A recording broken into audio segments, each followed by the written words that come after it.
minute live stream with me, Thaddeus from Going Nerdy, as we take on the various powers that be in this thing called GAC. GAC, ladies and gentlemen. I hope you guys are doing well. I hope you're all having a grand old time on this Wednesday. I don't actually know what day it is. Tuesday? What day is it? I feel like it's a Wednesday, but I don't know. Anyways, I hope you guys are having a great time, ladies and gentlemen. I am having a pretty good time. It's been an interesting day, so let's go ahead and jump into it. This is my GAC. Now, I will say it's the first one, right? Battle 1. But I went 1 and 2 last time, which I feel a little jaded about, but only a little jaded. Today I'm going up against Cridler's alt, or Cridler alt. I don't know. It's somebody's alt, which means they've spent time building this character. I don't know who Cridler is, but there's a lot of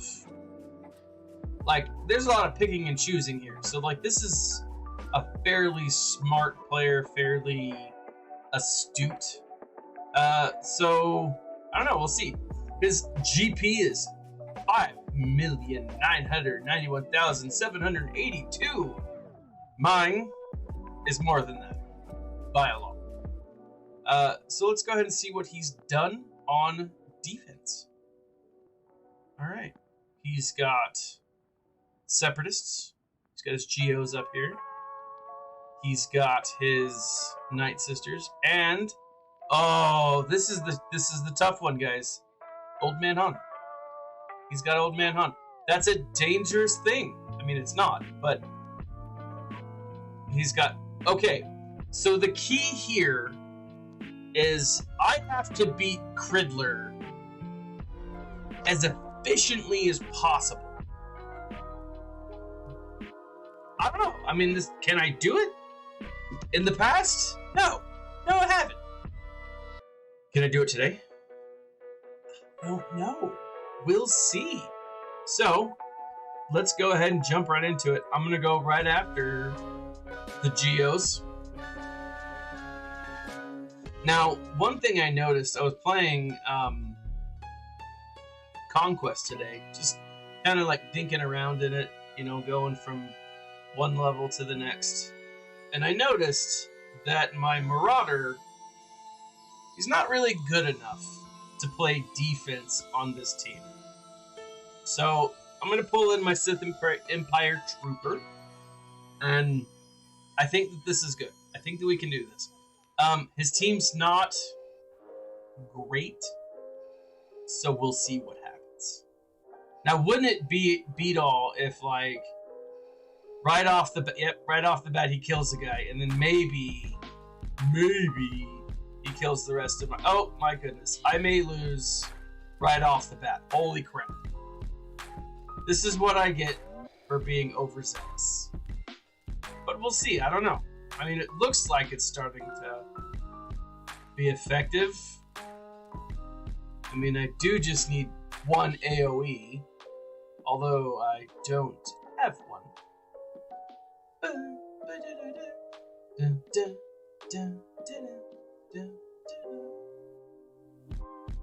So, I don't know. We'll see. How is everyone's evening going? Let's go ahead and make sure that he gets resurrected. Let's go after Sunfac, why not? And then Booyah Grandma. Slow murder death to the others.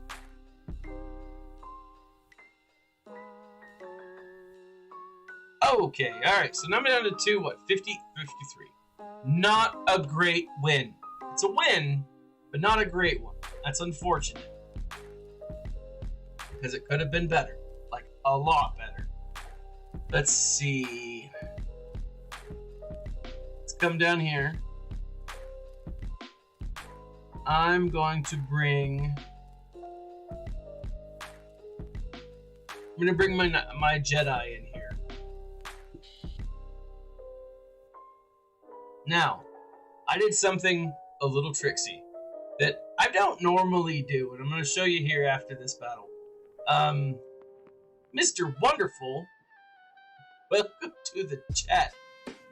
What is this music that I'm listening to? I put on a lo-fi, so hopefully I don't get like tagged, but you know what if I do. Let's do this guy. No, it's gotta be these. But yeah, so I'm gonna show you here in a second what I did, but it was devious. It's the most devious thing that I've done in a GAC. I feel a little bad about it. I don't feel super bad about it because, you know, it's war. You know, you do what you need to do when it comes to war, right? But you'll see in a second. I may have put a Galactic Legend on the background. Now, I will say, in my defense here, I'm streaming this. My name is Going Nerdy, right? My character name, my profile name, whatever.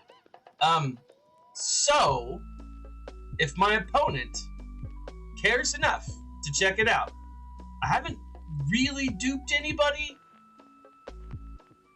but it is kind of a douche move. I mean, it is, right? Like, because he's only got one Galactic Legend. I only have one Galactic Legend. But I have a deeper roster than he does by a lot. And so, I'm trying to think, I don't know, it just feels, I don't know, you put your JML in the back wall too. Alright, so, like, I don't feel bad about it, or shouldn't feel bad about it, is what you're saying. I did put a pretty weak sauce team in front of me. Still, I've got GLs. Not GLs. They're still relic characters. But, I mean, it's, I'll show you here. Let's look at it. So 59, not terrible. So what's that, my average? My average 56 now? 53 plus 59? Yeah, 56. Hey, I can do math. On the fly. So, okay. Night Sisters up front. Not a great team. I mean, not bad, but not a great team. I've got my First Order. Ooh, you put them behind Darth Revan and Grievous. Man. That's potent. So this is, yeah. And then back here, I've got my Rebels, and then I've got my First Order, right? And I didn't put all my Kylos, but I put the good ones, right? I say the good ones, but right. Testalas Terra Titan Extraordinaire par Excellency. Is that Fastalas Terra Titan? Yeah, see, I should have kept us. I should have kept. No. We'll see. Actually, I don't know if I should have. Right? We'll see. Let's go ahead and jump over here. I need someone who can murder everyone. And see, here's the thing. I'm not sure. Can this Kylo Ren take out a Relic 5 in Fist Nest? Right? It's a Relic 7, Kylo. Right? 85, it's probably got better stats. I know it can do well against everything else. Like, everything else I'm not worried about. Maybe this. Mr. Wonderful says no, so I won't do it. Sorry. Dad noises. I'm right. I was coughing like crazy today at school. And I was like, I feel kind of bad because it sounds terrible. But every time I coughed, it was like, dad noise. Dad noise. This dude just looked at me like I was crazy. Which, maybe we're all a little crazy. That's my thought. All right. Then let's go.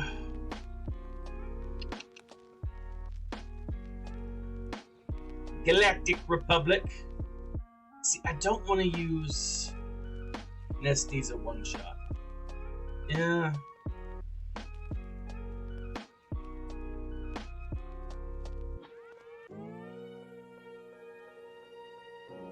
I mean, that's overkill, right?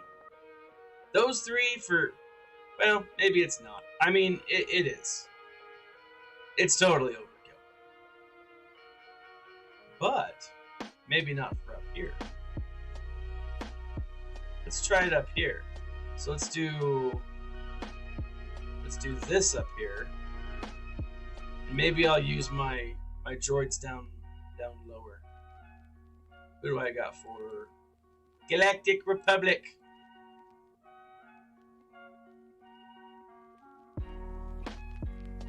Garbage and Nihilus. Are you saying just use a garbage character and Nihilus?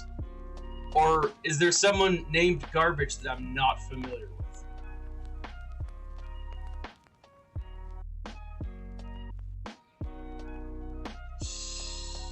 Let's do this. I'm gonna give it a shot. I mean, Qui-Gon doesn't get much love.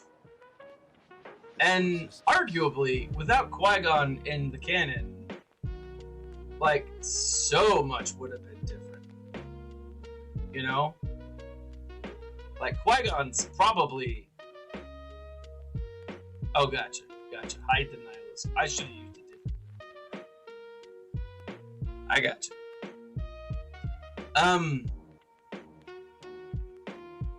So, I'm trying to kill time between the next Star Wars book that comes out.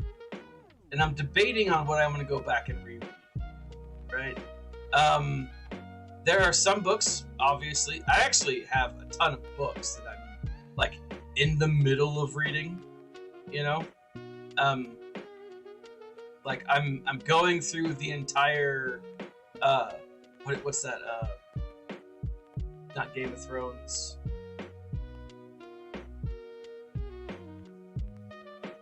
Crap, just totally spaced it. Balls. I'm going through the entire Walking Dead trilogy, or series, right? Just watching all of them, or reading all of them. All the comics. Kind of seeing where that takes me. Like, I read most of them years ago, but I never finished. And so I want to finish, you know? And so...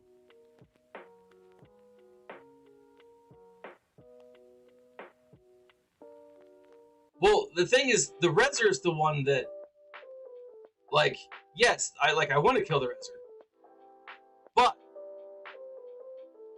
it's a matter of, like, I gotta kill them all in sequence. Don't forget. I don't know why I said that with like an accent. Don't forget to report this week. I won't forget to report this week because you reminded me. Otherwise, I probably would have forgotten to report this week. All right, so 55, not a terrible win, right? Remember, though, I still got to win with some oomph. Count them, oomph, double up, True, I do. That is how you take them out. But like, they had what's his face as the lead, so anytime that character takes out or kills on a basic, you bring people back. So killing the Rezzer is important, but at the same time, you've got to make sure that Mother Talzin also dies, which she did, and didn't at the same time. Where are we with Mother Talzin? Is she dead officially? I know that there was a thing with Mother Talzin. Like, she had a whole whatever. But all right, let's jump down here at the bottom again. My ADHD is acting up. Let's do, let's see, insta-kill. I'm thinking just what's his face? Right? I think in him, my voice just cracked.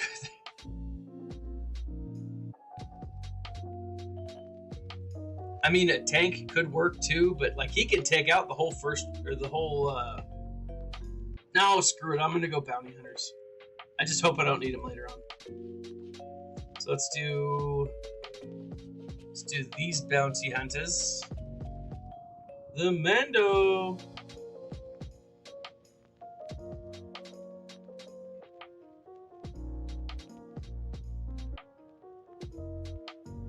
Yeah.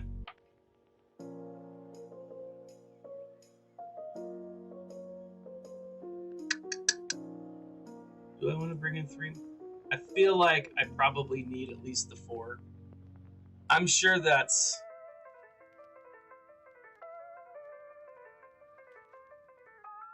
So, I think you're right. I think that... Oh, no, Mother Talzin I don't think is dead. I think she's a spiritual being at this point. I think, with what's her name? You're right. The Rezer, the Mother Gothel. It's not Mother Gothel. It's someone totally different. But yeah, she is dead. She died. So here's the thing, and I say this without equivocation. One of the things that I absolutely love is the Night Sister lore. Right? There's a lot of really cool Night Sisters out there. And it's kind of neat to like hear about them. There's a book that came out last September, I think. And it was essentially stories from the Clone Wars told slightly different. I mean, there wasn't a whole lot to it. I mean, and to be honest, the book itself wasn't really worth it. With a few exceptions, and one of the exceptions was this, because it's a series of, DACA, thank you. It's a series of short stories that just focus or kind of retell from a different point of view. And it's not Star Wars from a different point of view, but it's just a slightly different point of view from what we know from Clone Wars, right? So it was like the Clone Wars stories retold, reading them. Aldry, or Aldray, welcome. I'm doing well. 61. Now see, that is a victory I'm proud of. But anyways, but the last book, the last little section of the book is called Bug. And Bug is this character who ends up teaming up with a Night Sister, essentially. And it's a really, really interesting story. Okay.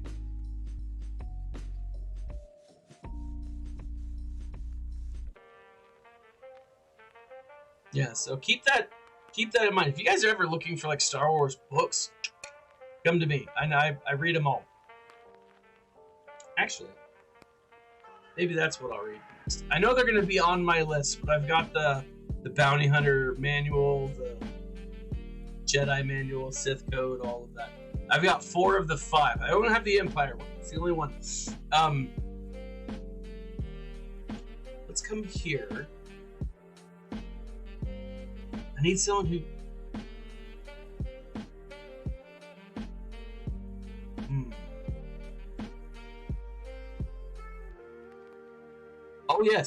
Oh yes, I read the latest. So that's actually what I'm waiting for. The next Thrawn book comes out April 28th, I believe. And so like I've got to wait for it, right? I'm trying to fill in that gap. Like, what do I want to use? What do I want to read between now and then? And I say read, listen to. There's very few books that I can actually sit down and read. Yeah, and I gotta tell you guys, like, Star Wars Rebels I know that there are people out there that don't like it. I am not one of them. I'm really not. I love Star Wars Rebels. It is a great show.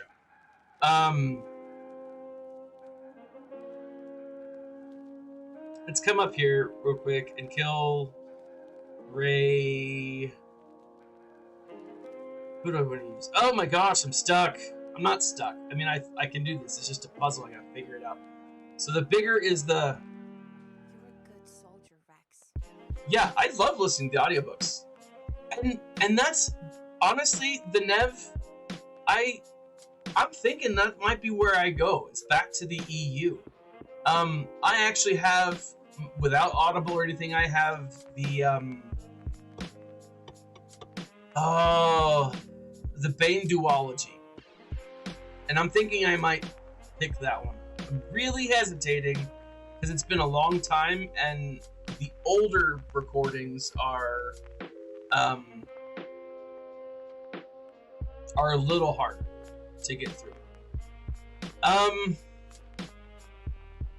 not going to bash the High Republic series like a lot of people will. I think it's unique. I gotta say the whole the crap that people are giving for The Rock is... I actually have a physical copy of the Truce of Bakura. Hold on. Let me grab it real quick.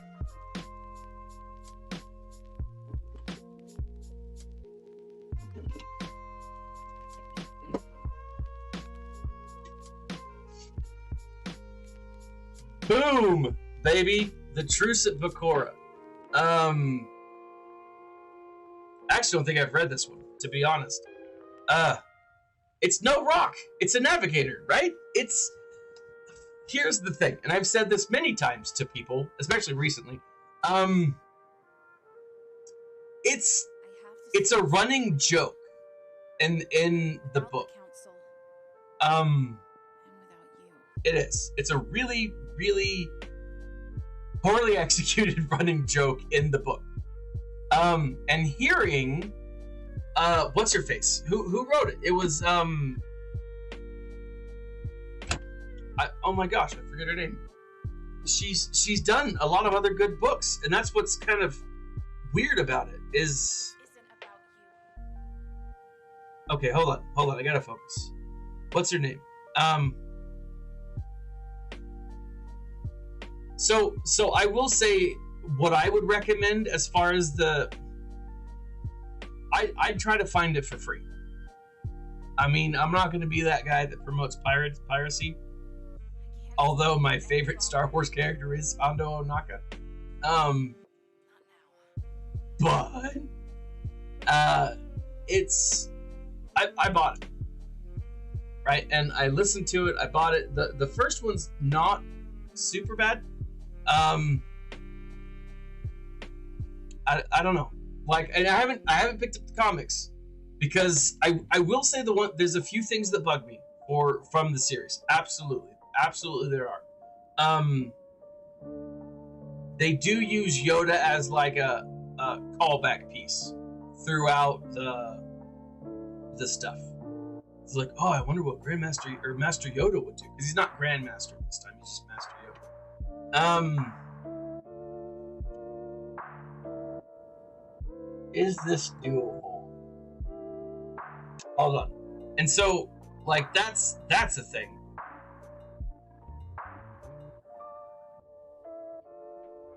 It's resistance. Not even for free, Nev says.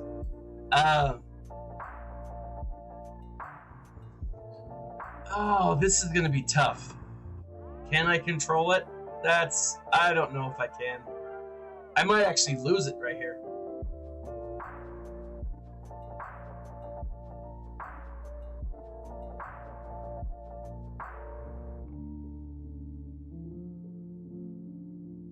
I don't know what I'm hoping for here, but I don't think it's gonna work. Yep. It's backfired on me. Woo! Ouch. I should have used these guys. Oh, this is just painful. Anyways, so like the story itself is kind of interesting, but it does bring up a problem, and I think it was a poor choice, to be honest, to bring up a series that was right there in the middle, right? This is at the peak of Jedi arrogance, right? Whatever happens in the High Republic is going to directly lead to the formation of Palpatine and so on. And so it was a dangerous choice in the way they're playing it out. Not necessarily the smartest in my mind. Just my thought. Let's go here to this. Dang it, I'm like struggling here, guys. Okay. Jedi and oh.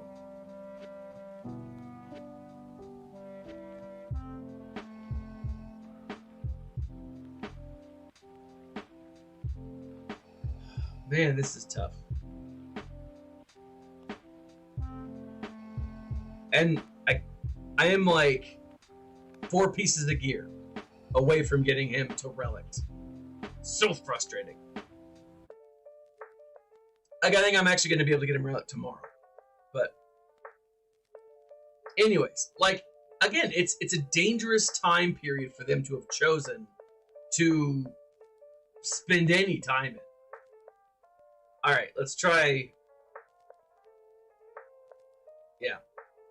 So, because again, you have to paint the Jedi as like arrogant, you know, as foolish, and it's not something that a lot of people are going to be happy about.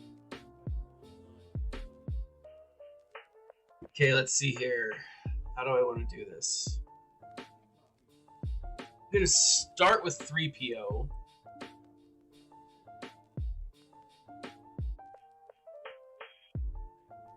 No, and see, I think that's where you're wrong. I think the story group should exist.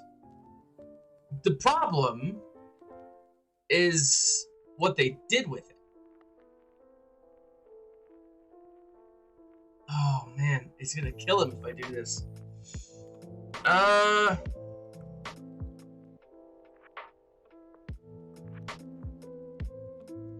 Yeah, that's.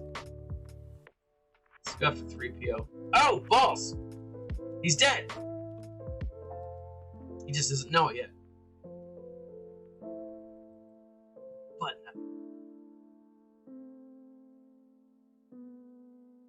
like, again, the idea for the story group, but that's part of the problem. I should have used like the idea for the story group, though. I mean, it's in concept, or ideally, it sounds like a really good idea. Like, hey, let's get together. Let's make sure that some of the weird things that didn't. I gotta say, guys, as cool as what's that one book? Not book / video game / with Starkiller. Oh my gosh. As cool as that was, and it was really neat. Like, the dude pulls down an entire Star Destroyer, right? I mean, it was a lot to take in, right? Now, if Rey had done that, although she wasn't far from it, we would have been upset. And I think rightfully so, because it's a power that is so... Now, in the book, in the video games, they make it palatable, but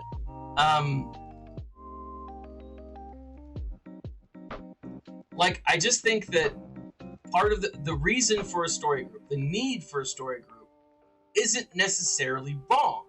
What's wrong is the execution of the story group.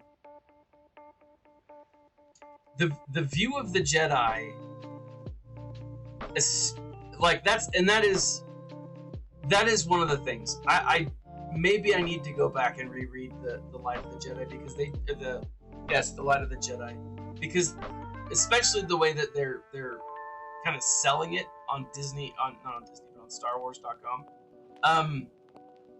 Like they're like, oh, this person feels the Force this way, and this person feels the Force that way, and a lot of people are interpreting it as like, oh, it's this or oh, it's that, and I didn't get that necessarily while reading the books, and so maybe I need to go back and read the books. All right, Nev. Hold on. Let me finish this battle. I'm gonna lose, and I'm really upset at myself because I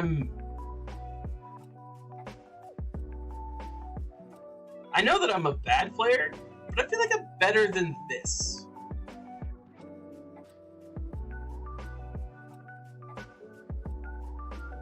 If I could just kill Obi-Wan, I'd feel like better about myself emotionally. Oh, you butthole! Obi-Wan came out of nowhere and did a D-bag move.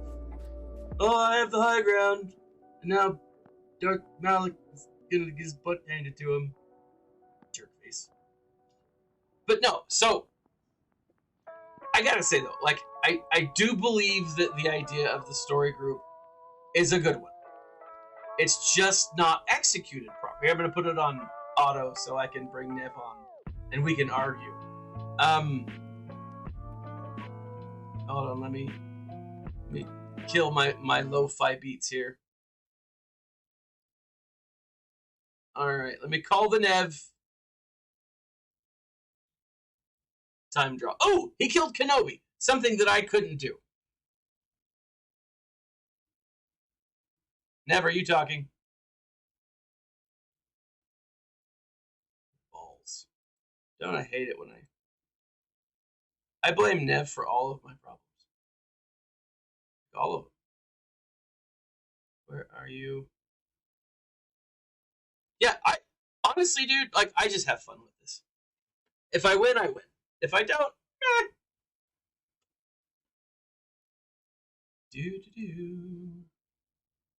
Oh, now I can hear you. Oh, there you are. Okay, can you guys hear the Nev?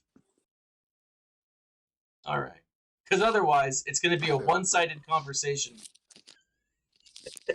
Which is always fun. Don't get me wrong. Yes. Okay, so let's bring up the wills here. The original idea of the wills were the people that balance the Force, right? Well, if you hang on a moment, I've actually got the parable. I've got an early edition of paperback of Star Wars: A New Hope. Nice. In paperback, but it's a really early. It's a really early print, and on the inside cover is a parable, and it's about the wills. Really? So, yes. So George Lucas, the conception of the wills was something that George Lucas originally had in mind. Yeah. A moment. Hang on. What is? Oh, that's. All right. Oh crap! I was supposed to do this on. Let's pop to the studio. So, but here's the thing, and I will argue this to the death. Okay. Oh no, I gotta stay focused. My ADHD is acting up. I think the idea of the story group is a good one, but the execution is poorly done. Just like much of. Can you just off the top of your head, can you give me an example of a time where a story group has been successful? I can't think of another story. Can you? I mean, no. You can't have one without the other. I mean, are you suggesting that there's never been another successful franchise from a story group, or that a story group has never existed? I can't think of another story group. Yeah, exactly. That because that's not the way writing is done. No, I agree. Well, Just no. Hang on. Just wait a moment. All right, wait a moment. I'll let you Um, finish. uh, the, some of the greatest works of literature, and anything, fiction, non-fiction, various different genres. Some of the books are made by exceptionally good writers. Hmm. Okay, like Agreed. really good writers. There are some absolutely incredible books out there. Do you think the author of the book sat down with a story group? No. No, of course not. Okay. Now, the extended universe, and right off the bat, I'm willing to defer that not every single book that was in the extended universe was good. There were some bad books, there were some average books, some meh books. It wasn't always perfect, but the stories themselves were always pretty good. Um, Yeah. it would just be one author taking on the reins. Well, I'm going to add to this now, and I'm going to add to this now, and I'm going to add to this now, and that was pretty much it. The way, I mean, one of the curious things about, say, for example, the Yuzhang Vong series Hmm. was it was fragmented. It was all over the place. The titles for the books were just absolutely everywhere because it was like, oh well, I'm going to do a trilogy of this storyline, and then the next person takes over, and I'm just going to do a duology. I'm just going to do two. Yeah. And that was the way that the extended universe works. Yes, we would have these massive series, but uh, as one author would stop writing the book series, another would take over. It's a bit like I think the best analogy I can think of is the is when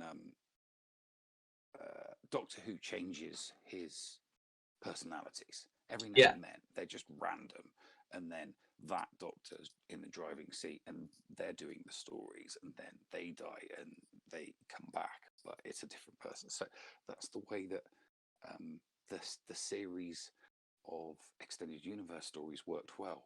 It wasn't just a group getting together and all agreeing with words that they put on a whiteboard as how they're going to proceed in writing a book. It's like, what they didn't have on that board was like story, Yeah. And actual story. It's like, yeah. okay, so we don't have. So they were starting with the premise that we have no story.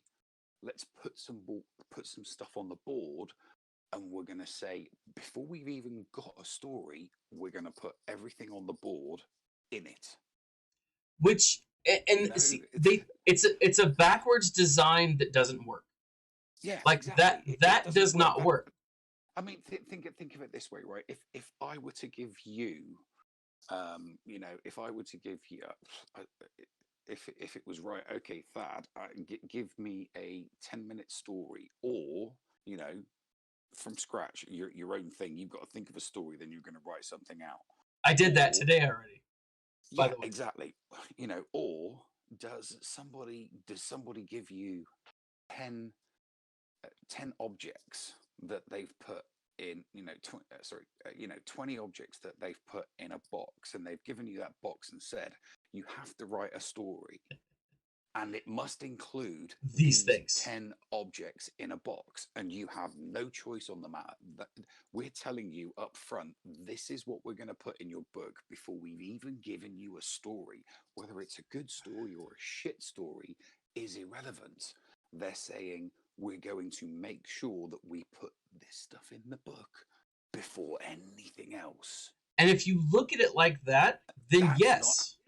That is not how you write when I'm reading a fictional book. I want primary thing for me 100% is a Story. good story. Yeah. I don't give a shit what's in it as long as I'm given a good story. I'm reading the bloody book. Exactly. Okay? No, I'm right there with you.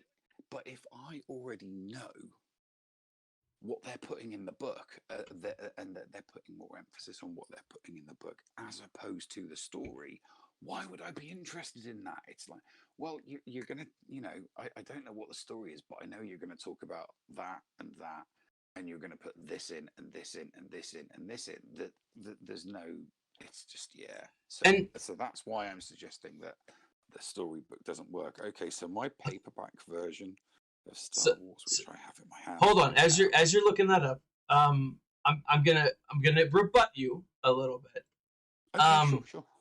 And that's why I think that this is less of a problem with the group coming together and more of a problem with the execution of it. Okay?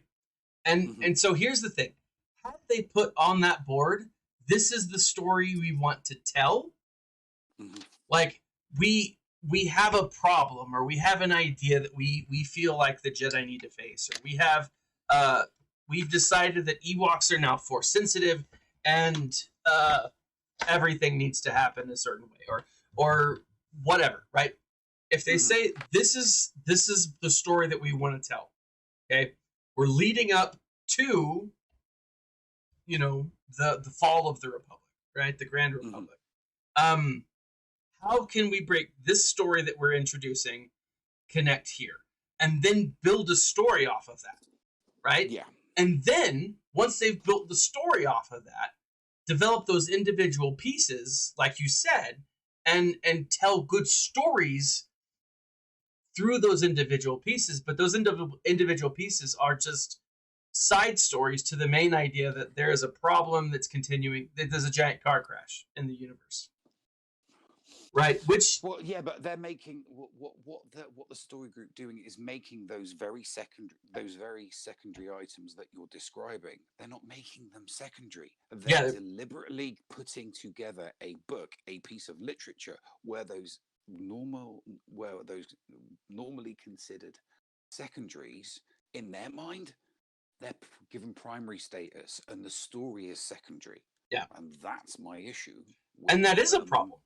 And that's why story groups will not work. You could one author can put together 7 very good books. The reason why they're doing and I don't get me wrong, I don't think it's anything nefarious.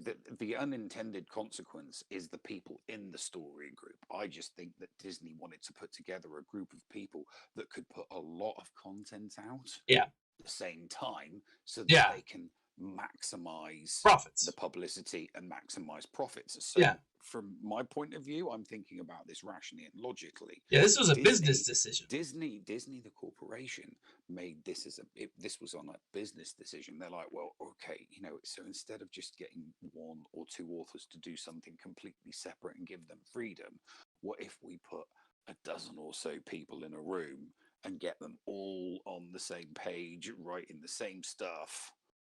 But see, we can do comics, and so that they can release lots of comics and lots of books at the same time. Okay, it's not one off. What they're trying to do is the stuff that's coming out with the High Republic is something that should just come out at a regular pace. Yeah. Some comics come out, then some books come out, then some comics come out, then some books come out. And sometimes it's longer periods of comics or graphic novels, and sometimes it's longer periods of books. I mean, you'll remember the whole Aliens graphic novel run, and the Aliens versus Predator stuff.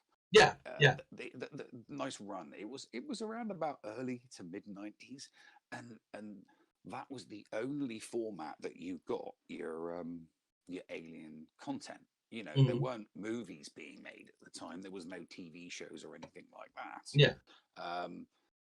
And it got to the end of the 90s, and then kind of like the visual, the TV and the video stuff and some paperback stuff took on. So I don't disagree that it ebbs and flows. It's just the unintended consequence is the group of people that they brought together for the story group aren't good, aren't going to produce something that is truly good and interesting because they're all placing the secondaries as a primary reason to, And all that's those, and that's the issue. To you're right. me, if they're not thinking about the story first, Mm-hmm. so so you'll read a comic and you're given the story. Hang on a minute. You're given the story as the synopsis. It's the book synopsis. Okay, so that's what you start with, and then you write a book. Okay, and that's not what these that's not what these stories are. So, No. yeah. And then so okay, right. So listen, I've got Do you have the Wills thing? Yeah, I have. Now, bearing in mind, this is Star Wars written by George Lucas. This isn't the book that was written after Star Wars was released as a movie. So this isn't like Splinter of the Mind's Eye. This is no. This book was 1976. This was before the movie was ever made. Oh, this really? Is George Lucas. Yeah, it's George Lucas's Star Wars. Yes, it's completely different, mate. Okay. It's different from the film. Okay, so listen, this was published by Ballantine Books in 1976, and that's first edition December 1976. So I've got a first edition paperback. Jeez. And these things are wonderful little nuggets. So yeah, let me read the prologue. Okay, go ahead. Okay, another galaxy, another time. The old republic was the republic of legend, greater than distance or time. No need to know where it was or whence it came, only to know that it was the republic. Once under the wise rule of the Senate and the protection of the Jedi Knights, the republic throve and grew. But as often happens when wealth and power pass beyond the admiral and attain the awesome, then appear those evil ones who've agreed to match. So it was with the Republic at its height, like the greatest of trees able to withstand any external attack. The Republic rotted from within through the danger, though the danger was not visible from the outside. Aided and abetted by restless, power-hungry individuals within the government and the massive organs of commerce, the ambitious Senator Palpatine caused himself to be elected President of the Republic. He promised to reunite the disaffected among the people and to restore the remembered glory of the Republic. Once secure in office, he declared himself emperor, shutting himself away from the populace. Soon he was controlled by the very assistants and bootlickers he appointed to high office, and the cries of the people for justice did not reach his ears. Having entertained through treachery and deception the Jedi Knights, guardians of justice in the galaxy, the Imperial governors and bureaucrats prepared to institute a reign of terror among the disheartened worlds of the galaxy. Many used the Imperial forces and the name of the increasingly isolated Emperor to further their own personal ambitions. But a small number of systems rebelled at these new outrages, declaring themselves opposed to the new order they began, the great battle to restore the old republic. From the beginning, they were vastly outnumbered by the systems held in the thrall by the Emperor. In those first dark days, it seemed certain the bright flame of the resistance would be extinguished before it could cast the light of new truth across a galaxy of oppressed and beaten peoples. And that is from the first saga, Journal of the Wills. That's awesome. That's yeah. I mean the book. I mean, just let me pull some. Let me just pull something. Like and this is the thing. Like, and you're right. As far as writers go, I think you're absolutely right. But I do believe that like a group of writers, a group of talented writers, could easily come together and create something of note that would be epic in my mind. Did I lose the Nev? No. Oh, okay. You're just listening. Well, of course. You know, it's not all about me talking and talking and talking. I'm just always surprised because I'm so used to arguing with you over like talking over each other, and so No, no, no. This is you know all we're doing is talking about all we're talking about um, the pros and the cons of a story group. true, That's all we're doing. true. It's just that I'm listing more Cons. cons and you're listing more pros. So Everything has everything has a pros and cons list. I mean, to suggest otherwise would be like dumb. It's like, yeah, nobody's ever going to agree with exactly. you perfectly on everything. Sure, sure. Sometimes I'll watch something and my friend thinks it sucks, and sometimes he'll watch something and I'll think it sucks. Yeah, yeah. It's preference. Exactly, So, exactly. yeah, I've just got the page open and I'm reading 2 pages in this So, book. when And it's you- all about a conversation between Biggs and Luke. It's a huge conversation. It's Yeah. like massive speaking part for Biggs in this book. And he gets nothing in the movie. He gets very, very little. Poor guy. So here's the thing. So this is my Just let me know if the people want me to read some Well, actual Star Wars written by George Lucas. I'm still curious. Are you curious? I'm absolutely curious. But this book that I have, it's George A. Romero's. He's so I am a I don't want to say I'm a zombie lover because that's necrophilia and not what I'm into. But like I enjoy a good horror story, and I have loved seeing. I'm totally gonna lose, by the way. I have loved seeing Stephen King and going into the various works of Stephen King because they're all interconnected. But that's one author, that's one person doing his thing, right? And you just brought, I mean, and he's a really, really good example of someone who sometimes has hits, like incredible hits. Yeah. And then sometimes he writes stuff that's just like garbage. Yeah. Even if it's not garbage, it's just not good. Yeah, exactly.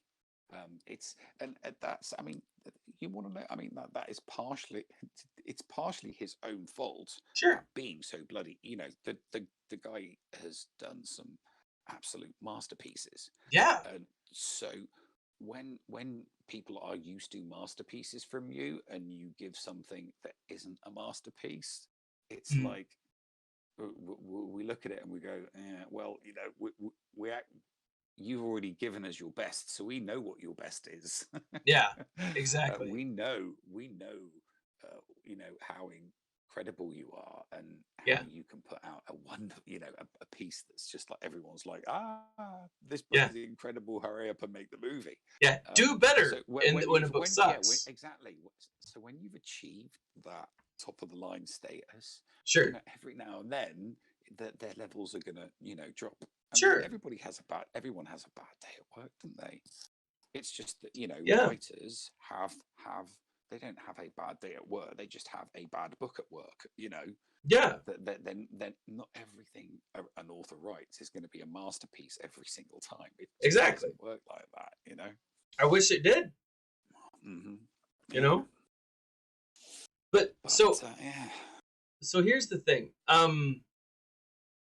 Like again and again, I think a lot of it comes down to execution, right? If you put Stephen King and like George A. Romero before he passed, you know, and who's that other one? Like Hitchcock. You know, if you were to put these great horror-minded people together in a room and say, okay, do something.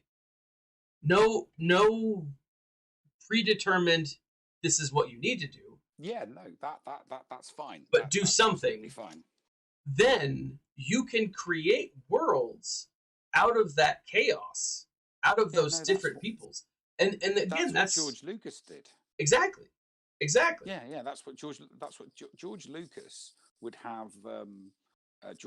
have meetings with regular meetings with authors that were writing stories and narratives and series in the extended universe. Sure. Because they didn't want to, you know, step on George's toes or make something that Pissed off the maker. Yeah, because ultimately these authors writing these books were fans as well, and Yeah. it's not sometimes it's not nice to totally change a person's story. So the authors and George Lucas made actually made some of the decisions for the way the stories were going to go in the extended universe. Yeah. A good example of that would be during the Yu Zhang Vong series. The author writing the books that wrote the book that Anakin Solo died in, and that was Han and Leia's 16-year-old son. Yeah. And he got killed. In the book, it was originally going to be Jason. Yeah, that's what I thought. It was originally going to be one half of the twins, and basically Lucas said, "No, you know what? I'm not comfortable with separating twins by a death. But you can kill off Anakin because he's just a kid. He was the he was kind of like a link to everybody in the family sort of thing. Yeah. So extended family and stuff like that. So there was that, and then obviously the big one was Timothy Zahn, and George Lucas discussing the when Luke and Mara Jade got married. You know, he made he pulled the trigger and made the decision as to how it was going to happen and when in the story it was going to happen with the author. Because it was his character, his characters. So it's like George Lucas had to have his his input on that one as well. So yeah, of course. But I mean, hang on, let me just, you know how it's got the bit on the back? Yeah. Yeah, okay, so what's on the back of, let's have a look at the back of, so this is the George Lucas. So Luke Skywalker challenged the stormtroopers of a distant galaxy on a daring mission where a force of life became the power of death. Luke Skywalker was a 20-year-old who lived and worked on his uncle's farm on the remote planet of Tatooine, and he was bored beyond belief. He yearned for adventures out among the stars, adventures that would take him beyond the farthest galaxies to distant and alien worlds. But Luke got more than he bargained for when he intercepted a cryptic message from a beautiful princess held captive by a dark and powerful warlord. Luke didn't know who she was, but he knew he had to save her, and soon, because time was running out. Armed only with courage and with the lightsaber that he had been his father's, Luke was catapulted into the middle of the most savage space war ever, and he was headed straight for a desperate encounter on the enemy battle station known as the Death Star. See, how that's awesome. Is that? That's awesome. That's like the story in its purest form. Yeah, like literally, this book was written by George Lucas before they did Star Wars. So that's awesome. Some of the stuff in this book is just that's way cool. See, and I don't know, like I really like the way that a lot of I like with the new canon, right? I like what they've done in a lot of different areas. Like I've either read or listened to every book that's come out, like every novel that's come out. Now I haven't listened to every like child's like young adult novel or all of them. I've listened to a bunch of them recently, but not all, right? But straight novels I've listened or read every single one so far, and there's only one that bothered me. Only one that I was like, this is not good. And it was one about Luke. It was Heir to the Empire, or Heir to the Jedi. Sorry, Heir to the Empire. Is it Heir to the Empire? No, Heir to the Empire is the old canon book. Yeah. No, Oh, is there it's a new called one? Heir to the Jedi, and it came out in like 2017, something like that. Hang on a minute. And I remember reading it, and I was like, I don't like I've this. got Fate of the Jedi. Are you sure No, it's not Fate of the Jedi? I don't think so. No, because this is new canon. Oh, the books you're talking about are new canon? Yeah, the ones. Yeah. So like I I've wouldn't know yeah anything about and anything that's why I'm like, what? Why are you looking at your books? You don't collect new canon books. But like that's the thing is it's no, I do have Thrawn. well, I mean everyone should have Thrawn. I mean that's I've got Thrawn, and I've got Before the Awakening, and the Weapon of the Jedi. the Weapon of the Jedi is actually pretty good. I've got that. It's not a major win, I think, but it's fun. It's interesting. It's short. There's not a lot to it. No, I'm very happy with some of the Star Wars books. I've also got Beware the Power of the Dark Side, and The Princess, the Scoundrel, and the Farm Boy. Oh, I haven't read those. Are they good? I haven't read them. I haven't read them yet. Okay. I got them for $1 a piece at a thrift store. So yeah. So read into that what I will. I have not read that one yet. Yeah. I've got a couple of Clone Wars books. So I do have a couple of prequel era ones. Yeah. I've got a couple of graphic novels. I've got Thrawn in the Skywalker series. And then I have a lot of hardbacks, but none of them are new canon. Yeah. No. Although technically you could say William Shakespeare's. Well, yeah, that's Star true. Wars was new canon. Actually, you know what? No, you know what? It was. It's not new. It was written in the new canon era, but it's not new canon. No, because all it's doing is rehashing. It's just rehashing, yeah. Yeah. So, but I mean, yeah, written in the new canon era. But, anyways, So what else are we going to argue about? Well, I do have to wrap it up here in a second. I've still got some. But before I go, I am curious to know your thoughts, even though I'm pretty sure I already do, on what has happened to the Mandalorian novel that has been scrapped. Right. Okay. You've heard about this, right? Say it all again. So the Mandalorian was supposed to come out with a novel, right? Yeah. And I remember because I believed that it was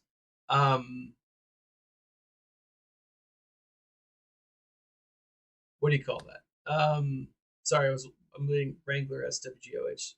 It's so distracting in getting to your video. So many bouncing things. What? The Dragon Saga ad? Is a Dragon Saga ad? No. I don't have control over what ads show up. Well, maybe I do. I don't know. Anyways, so The Mandalorian is supposed to come out of the novel, right? The guy had mostly written it, from what I understand. But they put it on the back burner. What do you call it? Like, it was supposed to come out next November, right? Now it's been completely scrapped. They're like, and the answer is due to the statement was due to the ever expanding nature of the Mandalorian, we will no longer, be doing this. We'll no longer be doing this. Additionally, with that, the company DK United, I think, or something. It's a publishing company in England. They were the ones doing the ultimate guide for the Mandalorian, and it was supposed to come out around the same time, and it was scrapped with the exact same message that Del Rey Books posted. That's what happened. That's what happens when when you contract your abilities out to a third party. So all of those people worked for Disney. Mhm. So whatever they wrote was owned Yep. automatically by somebody else other than themselves. Yep. You know, and Disney can decide what they want to Exactly. do and what they don't want to do. I mean, it's a decision that's gonna piss off their shareholders because it's a merchandise revenue stream, Yeah. and they're simply going, you know, here's a no-brain revenue stream. No, we don't want that. It's like Yeah. free money. Yeah. So All they have to do is stump up the production costs. yeah. And you know, because the people that have wrote this stuff are, they're on retainer with Disney, so they're getting paid, Yeah. whether they're writing or not. Yeah. So I you would know, love to see one of these books leaked, to be honest. I that's think the problem. You can't you can't leak it, because something like that that's leaked, it's easy to trace back to yeah, the the leaker. artists that did it. Yeah. Yeah, it's easy, and then they'll be um, they'll be Eviscerated in a court of law. pretty well. No, something like that would never get to court No. anyway, because Yeah. there's a contract between, two people have signed a contract, and there Yeah. are terms and conditions in that contract, and leaking is always going to be in a contract. Yeah. Yeah. So Don't do it.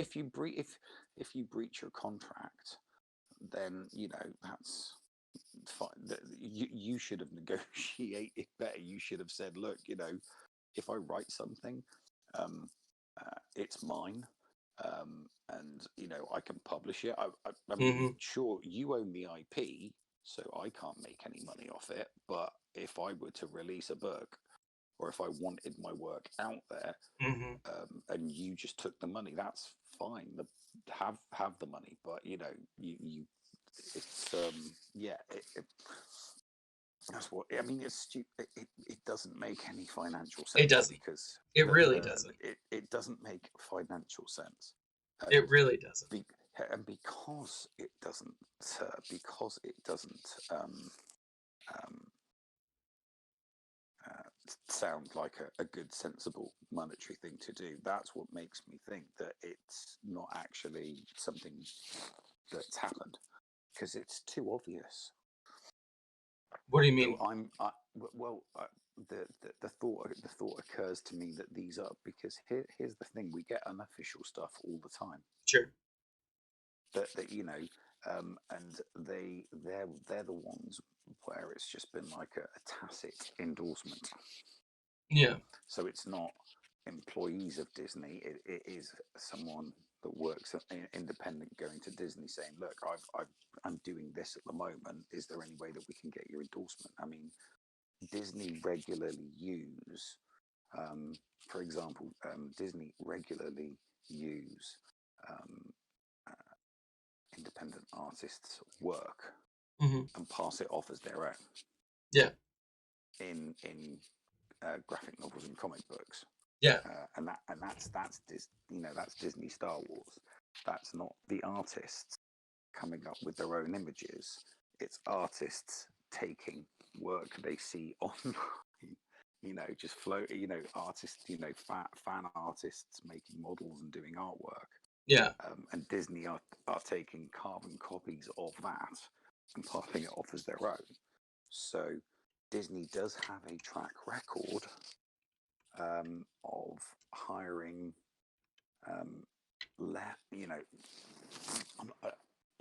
less competent writers and less competent artists. Yeah. So the quality of the person that they've been doing is showing to be weak, because of these various different issues that keep cropping up from writers in there. I mean, not everybody. Are we still on? Are we at the moment? Yeah, we're still live. Oh, still. Yeah, I just switched over to a different game mode. I'm playing Conquest now. Oh, right, okay. Where are you in Conquest? Oh, Sector 4. Sector 4? Really? I'm on Sector 5. Oh, but there have been days that I actually haven't played, to be honest. So. Oh, right. Okay. And Yeah. so. What I tend to do is I do a little bit. What I've been doing is I do, play it for a little bit, and then I stop for a couple of days and let everything recharge, and then I hit it again, and then I use up all my energy. Maybe do a crystal refresh and Yeah. do some feats. I do that for a couple, and then I have another break of a couple of days. So because it lasts for 2 weeks, I'm actually doing a leisurely pace. Yeah, So, which I like. I like it. Win 5 battles with no attackers in your squad. That seems very contradictory, but I understand what they mean by it. What you do is you use the Sith tanks. Use the Sith team. It's just no attackers, isn't it? Yeah.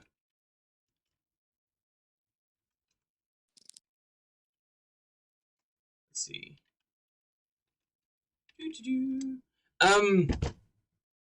Yeah.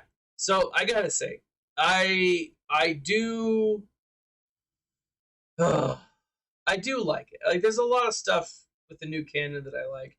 I listened to Bob Chapek yesterday go through their whole spiel. I gotta say though, it was fascinating to me because I listened to the meeting. Right, you know about the Investor Day meeting, right? You probably watched the YouTube. Yes. Okay, so I listened to it. There are, I want to say, like, upon like reflection, about like 8 to 10 questions asked by random people. Okay, and they're not random; they're picked, whatever. They're shareholders. Shareholders. They have to be shareholders. Yeah. So it's not just like people on the streets. Yeah, no. But if you want your voice to be heard by these companies, you need to be a shareholder. It's as simple as that. yeah, but here's the thing: like, of those small group of people, 2 of the questions, one was about Kathleen Kennedy, and the other one was about Cara Dune, and it was really funny because the one about Cara Dune was like, look, Pedro Pascal did this, then Gina Carano did this, and the response was, and this is the way. I was like, oh, balls!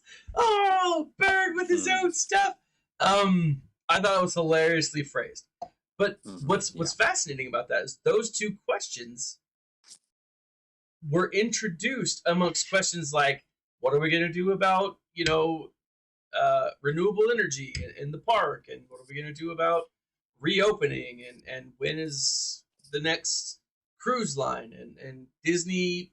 You had all of these other really equally important facts. Yeah to the greater Disney. Yeah. And then you had 2 very specific questions to Star Wars, and I think that's indicative of the current feel of what's going on. Now, Bob Chapek did say, look, we love what she's doing. She's not going anywhere anytime soon. I mean, of course he's going to say that. Mm-hmm. If he threw her under the bus right there, I mean, come on. You've never mate, in the UK, in England, we, our primary sport in the United Kingdom is football. Yeah. Sorry. What you call soccer, we call football because we invented it first. Sure. So we get that right. And as an American, I can safely say that you and the rest of the world are wrong. It's soccer. Now during the league season, sometimes a chairman, like, because the chairman of the board of a team hires a manager to run the team and win games and make money. And the amount of times that you would get statements from the director or the owner saying, "Oh yeah, we back our manager 100%," and then 24 hours later they get fired. Yeah, I mean, So what he's saying is being interpreted, and the thing is, it's a pretty standard thing for yeah, a CEO of a company exactly. or the owner of a property um, to say, oh, we have every confidence in them, and the reason for that is if you say you can't say, oh yeah, that they're really really bad at the moment, Mm. and we're going to get rid of them. You don't say that to your shareholders. Yeah, You don't make that public, yeah, or stock price goes down. exactly. Um, People start selling. so, so people have been reading into what he said, reading into what he said too much, and he completely sidetracked answering the Pablo Pascal, Gina Yep. Carano Yeah. Oh, he absolutely question. did. That one got completely and utterly sidetracked. So Yeah. yeah, it's a that that's important to a certain Group of people. certain group of people. Yeah. Other people, will be more concerned about stuff in other areas, maybe the MCU or Hmm. the parks or the Sure. cruises or Sure. all of the stuff that they do, sort of things. Um, Exactly. so I'm surprised that the meeting is publicly available. I've only heard excerpts, so Oh, it's publicly available. Like it. I'll Um. have to listen to the entire. And I'll have to listen to its entirety. like I gotta say, like there was like I did, and they did a wonderful job. Bless you. Oh, excuse me. They did like they go through. They're like, look, hey, we're gonna open the parks soon. They're like, but things happen, and while we have a goal, it's not a fixed date.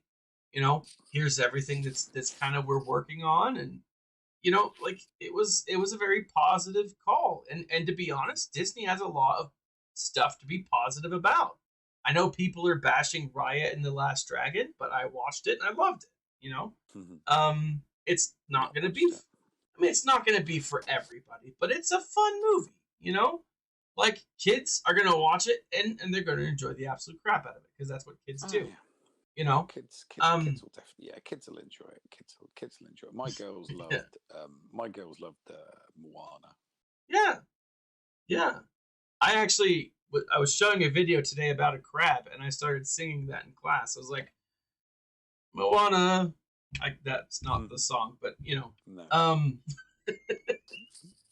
but no, and like they have 100, I think 100 million subscribers for Disney Plus, and yes, many people are leaving, but many more people are coming right back, and so like there's a lot of stuff for fans of Disney and for Disney itself to be very proud of. You know, WandaVision. I loved WandaVision. I thought it was amazing. Um, it was unique. It Oh, I was know. different. I was. Yeah. No. What One Division was definitely entertaining. Yeah, I'm not gonna deny that. I was a little bit disappointed towards the end, but I think sure. I think I probably just that's my fault. I'd set my expectations high. It's I was expecting I was expecting a big reveal, and then yeah, as the series progressed towards the end, the realization dawned over me that the overriding story arch of the series is um, Wanda Maximoff's transformation from one Marvel character to the official Marvel character. yeah, She's now the Scarlet Witch. yeah. Um, Now, Disney didn't have the rights to the Scarlet Witch or to Quicksilver When they first um, started. when they first started. 20th Century Fox had the rights to those characters, um, which is why they had made up Wanda Maximoff and Hmm. Pietro Maximoff. They just Yeah, made them up, but gave them the exact same powers as Quicksilver and as the Scarlet Witch. yeah, Now they own the rights to the Scarlet Witch and to Quicksilver. They can. It's like crap. Well, How do we technically Wanda connect? technically Wanda Maximoff is the Scarlet Witch. We just didn't have the rights to the name. Yeah. So she's got an entirely different backstory to the comic book version of the Scarlet Witch. So this TV show with the transformation and then kind of like coming up with. So every time we see her now Mm-hmm. in future MCU, she's going to be the Scarlet Witch. Mm-hmm. She is no longer Wanda Maximoff. Yeah. She is the Scarlet Witch. Yeah. So yes, And yeah. So and that's, I mean, and don't get me wrong, that's a good story. It's Mm-hmm. a story that needs to happen. I think it would have been better, to be honest with you. I think it would have been better in a movie, transforming her from Wanda Yeah. Maximoff to the Scarlet Witch. I think it would have been better as a movie as opposed to a TV series. That's all. So Yeah. I think I built my expectations up a little bit too high, and even though it wasn't bad, I don't think it was bad in any sense. It was a good story. I mean, Sure. there's a couple of bits, a couple of bits of disjointedness in there, and that's just a case of suspending reality. Like, for Mm-hmm. example, why were the FBI agent from Ant-Man in it, and why was the intern science geek from Thor in it? It Yeah. was like they were taking characters out of the movies and putting them in the story Yeah. for the sake of it, not because they. I mean, the FBI guy is brilliant. I love him. Oh, he was He's wonderful. great. Yeah. He is really, really good, solid comedy relief. Sure. He's like he reminds me so much of Chapman from Monty Python Flying Circus. Oh, okay. Yeah, so yeah, really, really good. So he was funny, but the Kat Dennings character, Oh yeah. that was a strange one. I'm thinking to myself, hang on, what do you know about all of this stuff now? Yeah. In the Thor movies, she was covering a different field, and she was Oh, an was she? intern. Yeah. So it's Oh. like, we instead of maybe creating a new character, because you've got a TV series, so Mm-hmm. you've got a long enough time to introduce the character. Pull somebody else. Sure.